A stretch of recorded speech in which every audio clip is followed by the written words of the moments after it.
Market के second सबसे बड़े सेक्टर की आईटी, जहां नंबर्स आने शुरू होंगे। और 11 तारीख को इन्फोसिस और टीसीएस और 12 तारीख को एचसीएल टेक और विप्रो।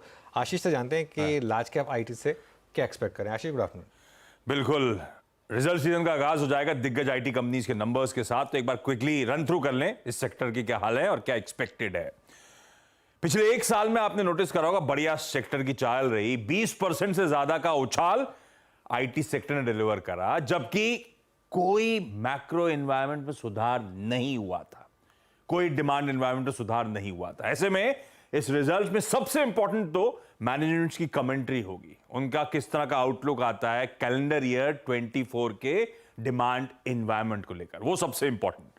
जहां तक परफॉर्मेंस की बात है, ध्यान रखिए जिस क्वार्टर के नंबर्स आ रहे हैं Q3 यानी कि दिसंबर क्वार्टर, ये सीजनली वीक होता है क्योंकि इसमें छुट्टियों का पीरियड आ जाता है, तो नंबर ऑफ बिलिंग डेज कम होते हैं। ऊपर से इस क्वार्टर में मैक्रो एनवायरनमेंट कमजोर था, डिस्क्रिशनरी स्पेंड्स रिड्यूस हो रहे थे, उन सबका खामियाजा देखने को मिलेगा। तो परफॉर्मेंसेस जो टॉप 6 दिग्गज आईटी कंपनीज हैं, दरअसल उनमें से 4 के तो तिमाही दर तिमाही आय गिरती हुई आपको नजर आएगी, रेवेन्यूज कॉन्ट्रैक्ट हो रहे होंगे। सिर्फ 2 के एक्सपैंड होंगे, बढ़ेंगे।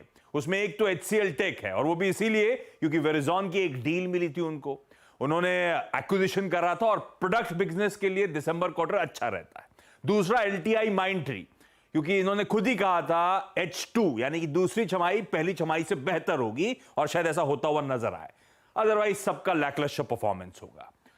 दूसरी इंपॉर्टेंट चीज हम लोग आमतौर पर देखते हैं गाइडेंस, और इस बार क्योंकि परफॉर्मेंस ठंडा होने वाला है, मोस्ट लाइकली है गाइडेंस, रेवेन्यू गाइडेंस कट होती हुई नजर आए। इन्फोसिस के केस में गाइडेंस अभी है 1 से 2.5% की, लार्जली माना जा रहा है शायद 1 से 2% या फिर 1.5 से 2% के आसपास रिड्यूस करके बैंड रख दिया जाएगा। ऐसे ही एचसीएल टेक 3.5 से 4.5% पूरे साल की आय की ग्रोथ का एक्सपेक्टेशन है, शायद 0.5% कटौती यहां पे भी देखने को मिले। और विप्रो जो अगले क्वार्टर का गाइड करता है, हमेशा की तरह लैकलस्टर -1 +1% की बात शायद करेगा। हां, यह जरूर है कि जो मार्जिन का बैंड है, मार्जिन की जो गाइडेंस है पूरे साल की, उसमें शायद छेड़छाड़ ना हो, से रिटेन करा जाए। पर यह तो परफॉर्मेंस अपनी जगह है। मैं ख्याल से जहां से शुरू करा था वहीं खत्म करता हूं मैं। सबसे इंपॉर्टेंट कमेंट्री डिमांड रिवाइवल को लेकर इंपॉर्टेंट होगा।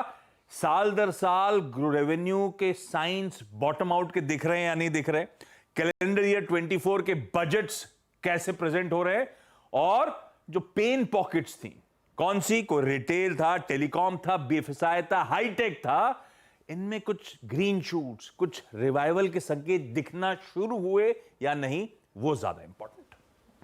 और शुरुआत ऑफ कोर्स 11 तारीख को होगी इन्फोसिस और टीसीएस के नंबर्स के बाद, फिर लाइन से ऑफ कोर्स एचसीएल टेक और विप्रो के नतीजे भी आएंगे। शुक्रिया आशीष इस अपडेट के लिए। सवाल यही है कि अब चार्ट्स को देखकर ट्रेड कहां बनाया जाए, कंस्ट्रिंग ये पूरा पैक अगर आप देखिए अब तक 23% तक के रिटर्न्स दे चुका है। पहले इन्फी और टीसीएस, अमित बेहतर ट्रेड क्या है इन दोनों में?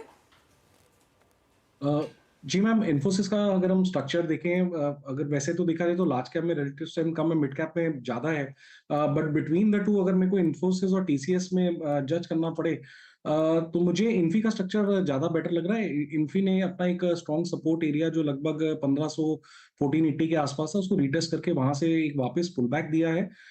तो मेरी bet between the two will be Infosys. Stop loss रहेगा लगभग 1500 रुपए का, और टारगेट्स रहेंगे 1570 से 1575 तक के। ओके।